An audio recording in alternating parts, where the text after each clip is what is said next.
Hello students, I welcome you all to our online learning platform. आज के video lecture में हम देखने वाले हैं फ्रॉम ट्रेड टू टेरिटरी का पार्ट 9।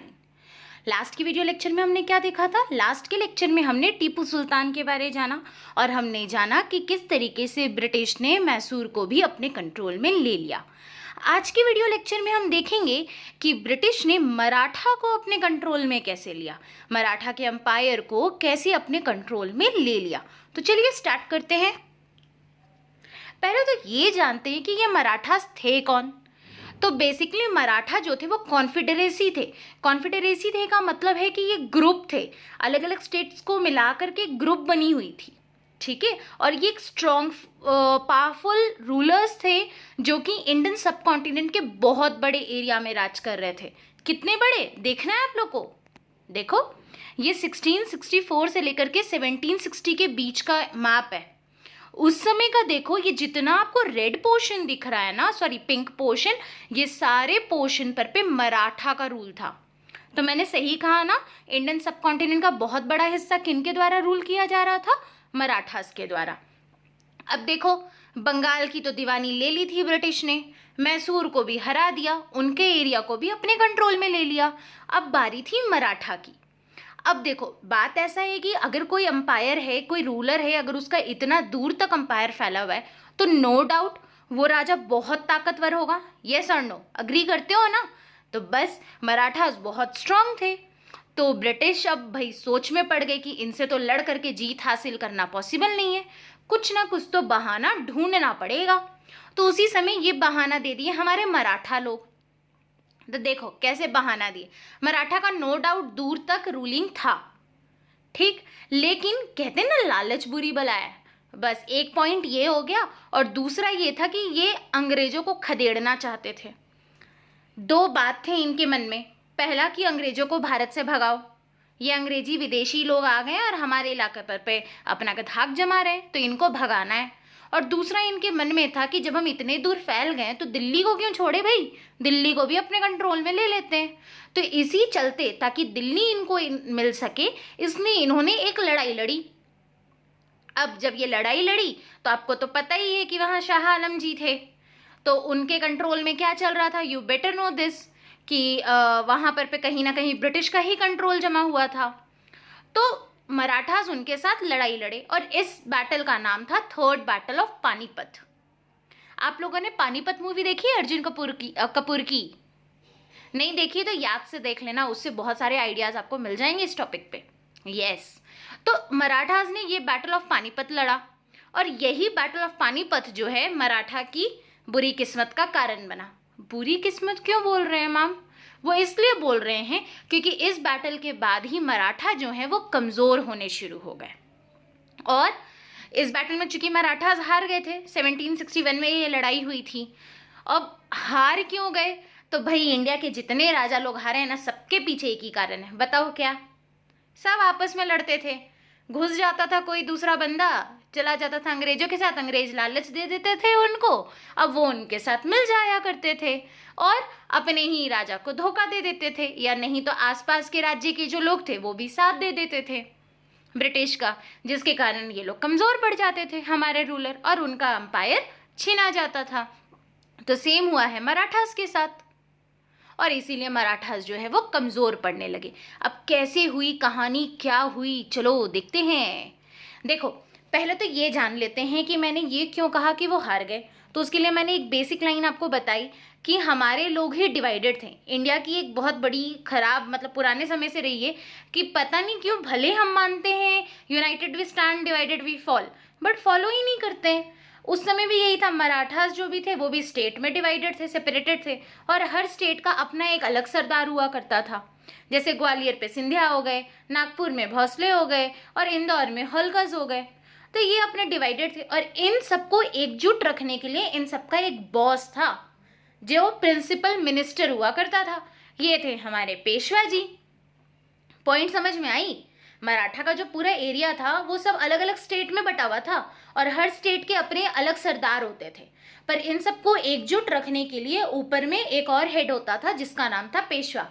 सामंत याद है? जो हमने पढ़ा था साउथ इंडिया के बारे में, जब पढ़ाई हो रही थी कि सामंत क्या होते थे, तो बड़े बड़े राजा पूरा अंपायर तो खुद संभाल नहीं सकते थे, तो डिवाइड करके रखते थे, ठीक है, उन्हें सामंत कहा जाता था। तो वैसे ही मराठास भी स्टेट में डिवाइडेड थे और हर स्टेट का एक अपना अलग सरदार हुआ करता था, और इन सब सरदारों के सरदार थे हमारे पेशवा जी, ठीक है, जो भी पेशवा होता था, ओके, तो ये संभालते थे। अब कहीं ना कहीं इट्स क्वाइट ऑब्वियस ना, आप लोग भाई बहन में भी तो कहीं ना कहीं कभी ना कभी तो जेलसी आ ही जाती है। तो ये तो भाई ठहरे स्टेट्स, तो एक दूसरे के स्टेट में कहीं ना कहीं तो जेलसी आएगी ही, तो यही हमारा वीक पॉइंट बना। हाँ, पर इनमें कुछ स्ट्रॉन्ग वॉरियर्स भी थे, जैसे कि महदजी सिंधिया, नाना फाड़नेस, इन सब का नाम आज भी लिया जाता है, ओके। अब चलो देखते हैं मराठा की स्टोरी, ब्रिटिश कैसे मराठा को हराते हैं। देखो, कंपनी के नज़र में तो कंपनी तो समझ चुकी थी भैया मराठा बड़े स्ट्रांग है, तभी तो इतने दूर तक फैले हुए, बट कंपनी ढूंढ रही थी मौका कि किस तरीके से मराठा को भगाया जाए और उनके इलाके को भी अपने कंट्रोल में ले लिया जाए, क्योंकि मराठा का एरिया अगर अपने कंट्रोल में आया तो बहुत बड़ा एरिया अपने कंट्रोल में आ जाएगा। बट कंपनी जानती थी कि इनको हराना इतना आसान नहीं है, इनको एक लड़ाई में नहीं हराया जा सकता है। तो इन लोगों ने पूरी प्लानिंग एंड प्लॉटिंग की और बहुत सारे बैटल्स लड़े गए, बहुत सारे क्या, बेसिकली 3 लड़ाइयाँ लड़ी गई थी मेजर, और इन 3 लड़ाइयों के कारण क्या हुआ कि मराठास जो हैं वो और कमज़ोर पड़ते चले गए, और फाइनली तीसरी लड़ाई में जो हमारे मराठा हैं वो हार गए और कंट्रोल चला गया किनके पास, ब्रिटिश के पास। और जानते हो इन 3 लड़ाई को पॉपुलरली किस नाम से जानते हैं, एंग्लो मराठा वॉर्स। एंग्लो मतलब इंग्लिश वाले पीपल के साथ, मराठा की लड़ाई हो गई एंग्लो मराठा वॉर। पहला एंग्लो मराठा वॉर हुआ था 1775 से 1782 में, दूसरा हुआ 1803 से 1805 में, तीसरा हुआ 1817 से 1819 में। चलो अब इनके बारे में एक बारी इंडिविजुअली डील करते हैं। फर्स्ट एंग्लो मराठा वॉर, इस लड़ाई में ना बेचारा ब्रिटिश हो कमज़ोर पड़ गया। ऑब्वियसली पहले ही बता दिया कि ये बहुत ज़्यादा स्ट्रॉन्ग थे आपके मराठा रूलर्स, तो उनके सामने बेचारे टिक नहीं पाए। अब ब्रिटिश को लगा भाई ये तो इतने स्ट्रॉन्ग है, कुछ तो चक्कर चलाना होगा। तो इन लोगों ने क्या किया, अपने ही सामने आए और कहा कि चलो लड़ाई बंद करते हैं और एक समझौता कर लेते हैं। इन लोगों ने समझौता किया। अब ये समझौता क्या था, तो ये समझौते के तहत क्या था कि आने वाले 20 साल तक ना कंपनी मराठा पे अटैक करेगी और ना ही मराठा कंपनी पे अटैक करेंगे। वो अपने अपने एरिया पे राज करेंगे और एक दूसरे को बिल्कुल भी कंट्रोल करने की कोशिश नहीं करेंगे। 20 साल क्यों मैम, तो 20 साल इसलिए कि मराठा भी बहुत स्ट्रांग थे, ब्रिटिश अभी उतने स्ट्रांग हुए नहीं थे, तो ब्रिटिश को थोड़ा सा समय चाहिए था कि वो खुद को स्ट्रांग कर सके। तो उनके लिए ये 20 साल बड़ा समय था जिसमें वो अपने आप को और ज़्यादा स्ट्रांग बना सकते थे और मौका ढूंढ सकते थे कि मराठा को हराया जा सके। तो इस तरीके से इनके बीच समझौता हुआ और इस समझौते का नाम है ट्रीटी ऑफ सालबाई। क्या नाम है इस समझौते का, ट्रीटी ऑफ सालबाई। क्लियर है। फिर इन लोगों ने लड़ा सेकेंड एंग्लो मराठा वॉर। अब सेकेंड एंग्लो मराठा वॉर 20 साल बाद हुआ 1803 में, ओके। इस लड़ाई में ऑब्वियसली ब्रिटिश अपने आप को 20 साल में बहुत स्ट्रांग कर चुका था। इस लड़ाई में ब्रिटिश सक्सेसफुल रहे और हमारे मराठा रूलर हार गए।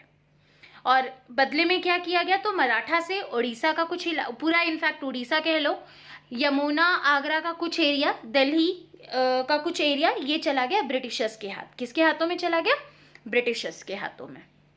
तो यानी कि मराठा ने इस लड़ाई में हार फेस की, बट अभी भी इनका इन्फ्लुएंस था।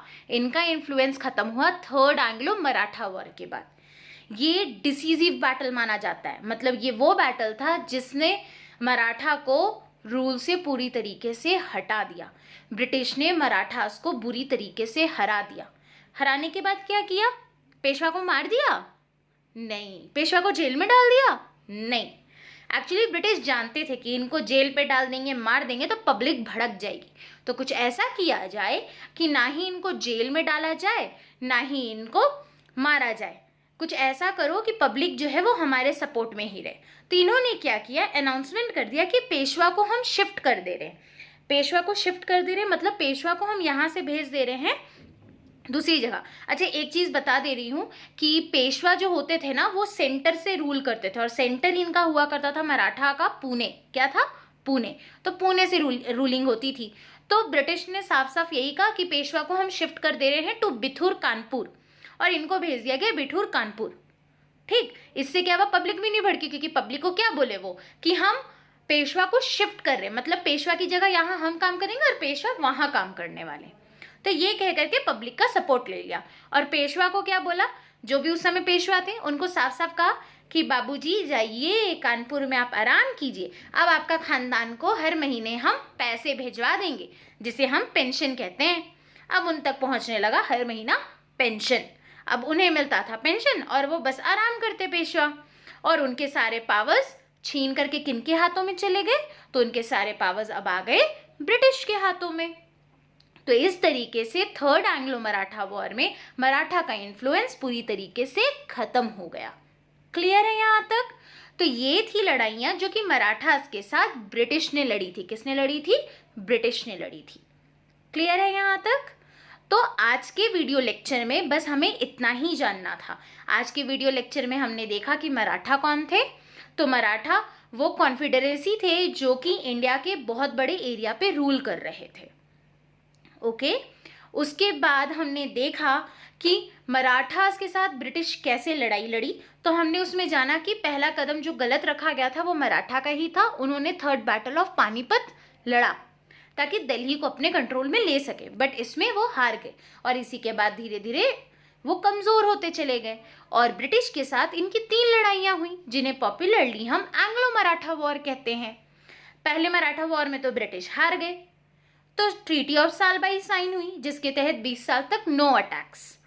फिर उसके बाद सेकेंड मराठा वॉर हुआ 20 साल बाद, सेकेंड एंग्लो मराठा वॉर हुआ जिसमें कि मराठा हार गए और ब्रिटिश जीत गए, और उनसे उनका उड़ीसा, आगरा और यमुना का कुछ एरिया छीन लिया गया मराठा से। फिर हमने देखा थर्ड बैटल जो हुआ वो मेजर बैटल रहा और डिसीजिव बैटल रहा, जिसमें कि मराठा पूरी तरीके से हार गए और ब्रिटिश ने पूरे मराठा एम्पायर को अपने कंट्रोल में ले लिए। और पेशवा को क्या किया, तो बिठूर कानपुर भेज दिया पेंशन के साथ कि अब आप पेंशन की जिंदगी जियो, अब आपके पास कोई भी ताकत नहीं रह गई है। तो ये था आज के लेक्चर के बारे में, जिसमें हमने देखा कि किस तरीके से ब्रिटिश ने battle of Buxar, battle of Plassey लड़ने के बाद, यानी कि बंगाल के एरिया पे अपना कंट्रोल जमाने के बाद, मैसूर में जब कंट्रोल जमा लिया उसके बाद वो मराठा के एरिया को कैसे ऑक्यूपाई किए। होपफुली आपको आज का लेक्चर क्लियर हो गया है। हाँ, अगर कोई डाउट रह जाता है तो आप कमेंट सेक्शन पे वो ज़रूर पूछना। Okay, so that was all about today's lecture. अब जल्दी से अपनी कॉपी खोलिए और इन 2 क्वेश्चंस को अपने कॉपी में सॉल्व कीजिए। याद रखिएगा सेकेंड क्वेश्चन में आपको एक्सप्लेन भी करना है तीनों वॉर के बारे में, सिर्फ नाम नहीं लिखना है। ओके, या सिर्फ नंबर नहीं लिखना है। ठीक है, सो आज के लिए बस इतना ही। थैंक यू मुझे सुनने के लिए और इस बोरिंग क्लास को एंजॉय करने के लिए। एंड या अगर ऐसे ही वीडियोस चाहिए तो स्टे ट्यून टू अस।